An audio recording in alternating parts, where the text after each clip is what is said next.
Assalamualaikum warahmatullahi wabarakatuh. Pada aspek ekonomi, ketahanan pangan berpengaruh terhadap pendapatan masyarakat terkait dengan adanya akses dan daya beli masyarakat terhadap produk pangan yang tersedia dan bergizi. Yang kedua yaitu kestabilan harga pangan, yang dimana peran pemerintah sangat penting untuk menciptakan suatu kestabilan harga pangan, sehingga tercapainya keterjangkauan pangan bagi masyarakat. Yang ketiga yaitu pertumbuhan ekonomi yang berdampak pada peningkatan daya beli dan terkait dengan pilar stabilitas pangan. Selanjutnya yaitu aspek teknologi yang berhubungan dengan pilar ketersediaan, aksesibilitas, pemanfaatan, dan stabilitas, yang dimana teknologi ini dapat diterapkan untuk meningkatkan produksi pangan seperti memerangi stres abiotik dan biotik pada tanaman, meningkatkan kesuburan tanah, dan menyediakan cadangan air. Dan juga teknologi ini dapat diterapkan untuk meningkatkan akses pangan seperti teknologi penyimpanan terhadap pangan itu sendiri. Yaitu aspek sosial budaya yang mempengaruhi ketahanan pangan. Yang pertama ada aspek sosial budaya yang meningkatkan ketahanan pangan. Dari sisi konsumsi ada diversifikasi pangan, ada penyediaan yang dimana masyarakat kita gotong royong dalam menyediakan bahan pangan, ada pengelolaan bahan pangan yang dimana di masyarakat adat Baduy ada dengan disebut leit yang tempat penyimpanan atau pengelolaan bahan pangannya. Lalu ada segi pengelolaan STA yang dimana di Bali kita lihat ada saluran irigasi yang jadi ciri khas masyarakat adat.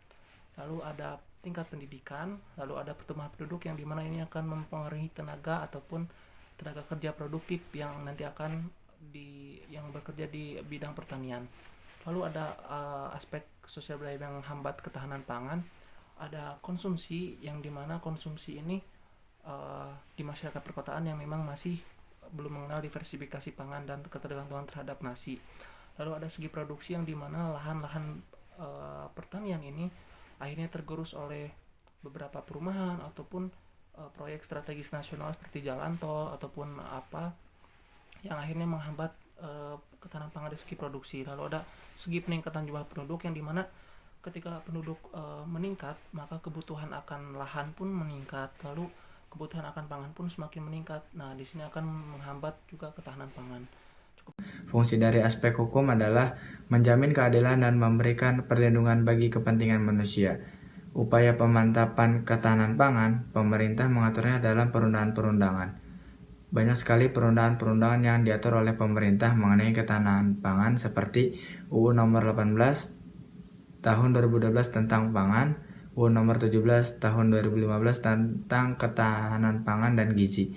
Yang kedua ada aspek politik. Kestabilan aspek politik dalam suatu negara merupakan salah satu aspek politik yang mempengaruhi ketahanan pangan.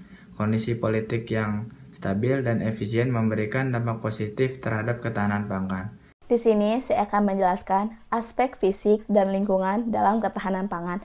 Aspek fisik dan lingkungan sangat mempengaruhi terhadap hasil ketahanan pangan dan proses pendistribusian ketahanan pangan itu sendiri. Aspek fisik seperti infrastruktur, contohnya pembangunan irigasi atau sistem perairan lahan untuk meningkatkan hasil ketahanan pangan suatu daerah. Adanya pembangunan akses jalan, jembatan, pelabuhan, dan bandara untuk pendistribusian secara merata di seluruh Indonesia. Aspek lingkungan antaranya perubahan iklim dan bencana alam. Perubahan iklim sangat mempengaruhi terhadap hasil ketahanan pangan.